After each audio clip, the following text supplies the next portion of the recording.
In the quiet early hours of November 2nd, 1975, a chilling event transpired on the desolate beaches of Ostia, forever marking a dark chapter in Italian history.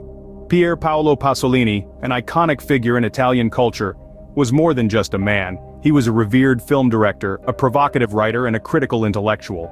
His works, often controversial, served as a mirror to the societal and political structures of the time, invoking both admiration and disdain.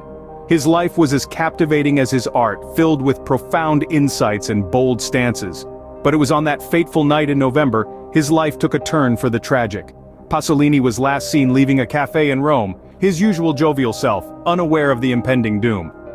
As the night deepened, so did the mystery surrounding Pier Paolo Pasolini's final moments. The clock ticked away as Pasolini, oblivious to his fate, embarked on a journey towards the unknown. As the evening of November 1st, 1975 wore on, Pasolini left the comfort of his friend's home in Rome. His next destination was a place of unknown danger, a place where destiny had already plotted his tragic end. In the heart of the city, under the dim streetlights, he encountered Giuseppe Pelosi, a 17-year-old street hustler, a seemingly innocuous character in the grand scheme of things. But as fate would have it, their paths crossed, intertwining their lives in a tragic dance of fate. Pasolini, drawn to the youth's charm, invited Pelosi into his Alfa Romeo. They drove away from the city, leaving behind the safe confines of the urban jungle, towards the desolate beach of Ostia. The city lights faded in the rearview mirror, replaced by the eerie darkness of the sea. As the night deepened, the beach became the stage of a brutal assault. Pelosi, in a sudden turn of events, turned against Pasolini, attacking him with a ruthlessness that belied his youth. The attack was savage, unforgiving, and relentless. Pasolini, caught off guard, fought back, but the odds were stacked against him. In the quiet solitude of the beach, away from the eyes of the world, Pasolini's life was brutally taken from him. His body bore the signs of a struggle, a testament to his fight against his assailant. But in the end, the brutality of the attack overpowered him. The once vibrant and controversial artist, whose work had stirred the world, was reduced to a lifeless form on the cold sand.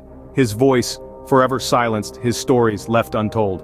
As dawn broke, Pasolini lay lifeless, his life brutally snuffed out, leaving behind a trail of unanswered questions.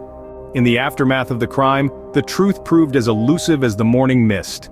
The investigation into Pasolini's murder was swift, with police zeroing in on a 17-year-old named Giuseppe Pelosi. Pelosi, known on the streets as Pino, was soon arrested and admitted to the murder. He claimed he'd been acting alone, driven by an argument that had spiraled out of control.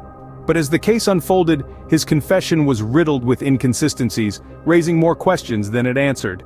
For one, Pelosi's account of the night didn't hold up under scrutiny. He'd claimed that he'd killed Pasolini in a fit of rage, using a wooden plank, but the brutality of the crime scene suggested something far more violent. And then, there was the issue of motive.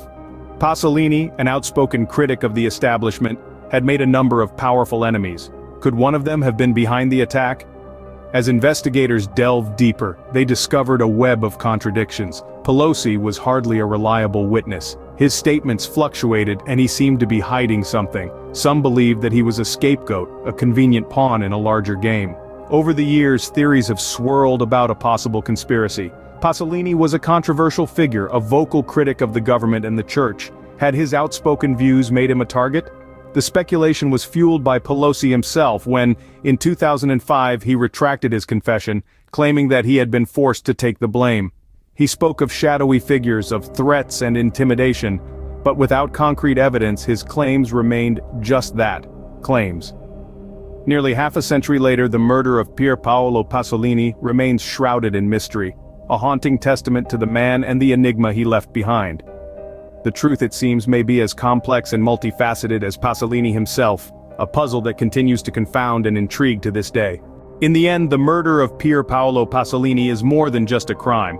It's a chilling tale of intrigue, mystery, and the dark side of human nature. We've traversed through Pasolini's cultural impact, the sinister events prefacing his demise, and the enigma that persists around his untimely end. This haunting narrative underscores our innate fascination with the unknown, the unsolvable. As we delve deeper into the shadows of the past, we are reminded that some mysteries may never be solved, forever echoing in the annals of time.